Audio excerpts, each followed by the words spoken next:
Welcome to S4 entertainment. August 14న సినిమా ప్రేమికులకు పండగే, కానీ వెండి తెర వెనుక మాత్రం రాజకీయ రంగు కూడా కలిసినట్లు కనిపిస్తుంది. ఒకవైపు రజనీకాంత్ నటిస్తున్న కూలీ, మరోవైపు ఎన్టీఆర్ హృతిక్ రోషన్ కాంబినేషన్లో వచ్చిన వార్ 2 రెండు కూడా అదే రోజున థియేటర్లలోకి రానుండడంతో ప్రేక్షకుల్లో ఉత్కంఠ, అభిమాన వర్గాల్లో టెన్షన్ పెరిగింది. కూలీ సినిమాకు భారీ తారాగణం, లోకేష్ కనకరాజ్ దర్శకత్వం వహించిన అద్భుతమైన ట్రైలర్ ఇవన్నీ సినిమాపై అంచనాలను మరింత పెంచాయి. మరోవైపు వార్ 2 యాక్షన్ స్టార్ పవర్తో హిందీ తెలుగు ప్రేక్షకుల దృష్టిని ఆకర్షిస్తుంది.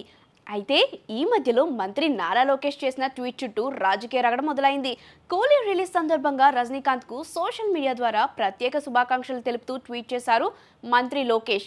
కానీ అదే రోజు రిలీజ్ అవుతున్న ఎన్టీఆర్ సినిమా వార్ 2 గురించి ఒక్క మాట కూడా ప్రస్తావించలేదు. దీంతో ఎన్టీఆర్ అభిమానులు ఆగ్రహంతో విరుచుకుపడుతున్నారు.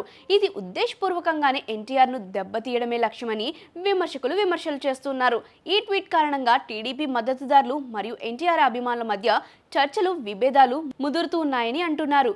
కూలీ సినిమా వివరాలు చూస్తే, సన్ పిక్చర్స్ నిర్మాణంలో లోకేష్ కనకరాజ్ దర్శకత్వం వహించిన ఈ మాస్ ఎంటర్టైనర్లో నాగార్జున, ఉపేంద్ర, శృతి హాసన్, అమీర్ ఖాన్ కీలక పాత్రలు పోషిస్తున్నారు. ఆగస్టు 14న తమిళ, తెలుగు, కన్నడ, హిందీ భాషల్లో గ్రాండ్గా రిలీజ్ ప్లాన్ చేశారు. 375 కోట్ల భారీ బడ్జెట్తో తెరకెక్కిన ఈ సినిమాకు రజనీకాంత్ పారితోషికంగా 150 కోట్ల రూపాయలు తీసుకున్నట్లు సమాచారం. ఇప్పటికే డిజిటల్ శాటిలైట్స్ ఓవర్సీస్ హక్కుల ద్వారా 250 కోట్లు వసూలు చేశారు. వార్ 2 సినిమా వివరాలు చూస్తే, యశ్రాజ్ ఫిలిమ్స్ బ్యానర్ పై అయాన్ ముఖర్జీ దర్శకత్వం వహించిన వార్ 2లో హృతిక్ రోషన్ ఎన్టీఆర్ స్క్రీన్ పై అలరించనున్నారు.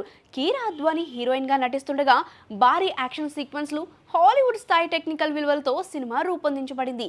ఇదే రోజున కూలీతో డి అంటే బాక్స్ ఆఫీస్ వద్ద నిజంగానే వార్ జరగనుంది. ఈ రెండు సినిమాల మధ్య యుద్ధమే కాకుండా లోకేష్ ట్వీట్తో రాజకీయ వేదికపై కూడా పోరు మొదలైందని ఇప్పుడు హాట్ టాపిక్.